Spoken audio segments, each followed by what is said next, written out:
Hey guys, Scott Fishman here. SummerSlam weekend. We have Damian Priest, who has a big United States Championship match against Sheamus. Tell me what this last couple of months have been. You have the high of WrestleMania, and now you're going into another big show. It's a roller coaster that's just spinning and spinning and spinning. I mean, wild. From Rumble to SummerSlam. I mean, I couldn't have written this any better. It's wild, and I'm so excited to be here. And, you know, a couple weeks ago, one of the things that I thought was really cool is you got a chance to team with John Cena during a after-the-show dark match. So tell me just what that was like. How did you kind of find out? Was that a last-minute thing, or was that planned that day? Or how did I get here? No, that was halfway through the show. Wow. I had no idea. And somebody came up to me and was like, I think you're in the post-match dark, post-show dark. And I was like, what? I was like, me? They're like, yeah. And like, maybe. I don't know. And I was like, okay. But it was so odd the way it happened. I was like, maybe not, because nobody's told me anything. And I remember after my performance, I came to the back, and John was there. And I asked him for feedback and advice. And he critiqued and gave me some really good advice and pointers. And then he was like, don't worry, what we do tonight is going to be different. And I was like, wait, this is happening? He was like, oh, this is happening. And I was like, oh my God. You know, I mean, it's John Cena. Yeah. You know, I'm teaming with John Cena, and then we're talking, and he's giving me advice, and he's telling me we should do this. And then out there, he's yelling instructions, and we're doing stuff. We win the match, we have our hands raised, and he's like, wait for the cue of the music. We lift our hands. And I was like, did we just become friends? I don't know. It's like, it's John Cena. This is so cool. But yeah, that was another highlight of this year, this cool year that I've been having so far.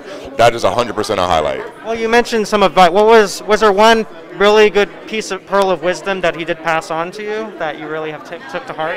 It's just about how you present yourself and how to just know your audience and let them in. Like don't fight against the grind. Just literally let them help you. Let them will you to do stuff. It was little things like that we've heard, but hearing it from his perspective, and then he says, just like when I do this, it kind of like, oh, I see what you're saying. That's great, thank you. You know, he's really good at that, at those little intricate stuff. He'll be honest. He's like, I'm not telling you how to fight. I'm not telling you how to do your offense and that stuff. He goes, it's awesome. He goes, the in between, right before, right after. That's the stuff that he was giving me advice on, and that was. Awesome. I mean, John Cena talking to me and giving me advice, like he felt good enough to tell me something, like felt comfortable enough with me. It made me feel special.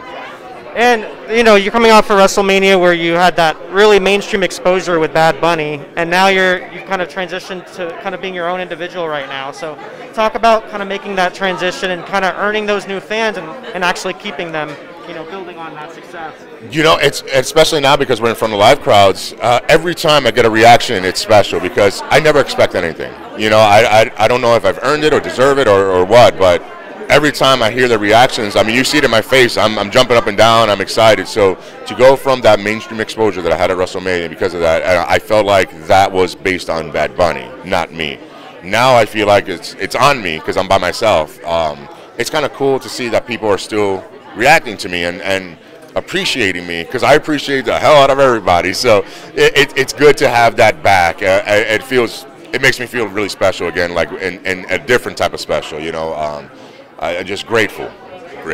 And you mentioned there's a balance of being a WWE superstar. You have your serious moments, but also you have to know the entertainment side. And you've gotten a chance to do that with The Miz and John Morrison with the drip stick and the moist and everything.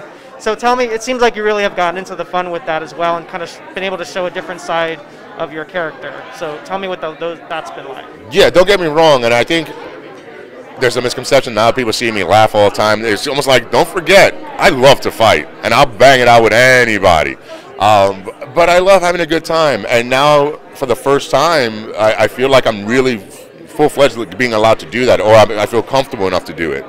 Now I'm like, when you see me laughing, that's not a forced laugh. I'm really laughing. I'm loving everything I'm doing. So I love the idea that I get to show that side of my personality because it's real. It's who I am.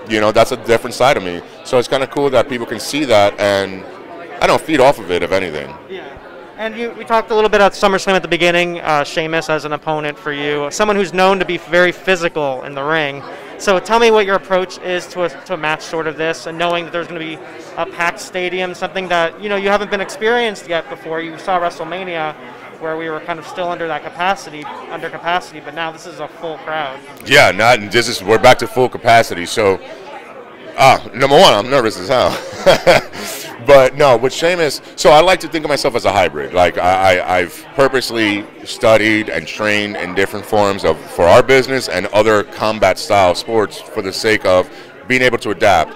But my favorite is smash mouth, hard hitting, like that style of fight, and that's what Sheamus brings. And not only does he bring that, and has brought it for many years, this is the best version of Sheamus. So I get to test myself against that guy. So I'm looking forward to it, and to get ready, it's just more of that. It's just focusing on more of that smash mouth, just using my fighting background and putting that as my first foot forward as far as my game plan goes. And then if anything else feels right or it falls into place, I'll do that as well. But this is more, I approach this match more of a fight than a wrestling match. And lastly, just one of the things when I think of you, when I hear you, I'm like, this guy could do a lot of voiceover work. So, WWE's known as branching out into other avenues, whether it's movies or TV. How much interest have you had, or even the company, about doing voiceover work as well as wrestling? I've heard that for many years, and I'd be down. But I'm like, is there like a 1-800 number, 1-800 voiceovers? Like, I don't know how to do it. Available for bookings, people. So yeah. My voice is there. It's for you.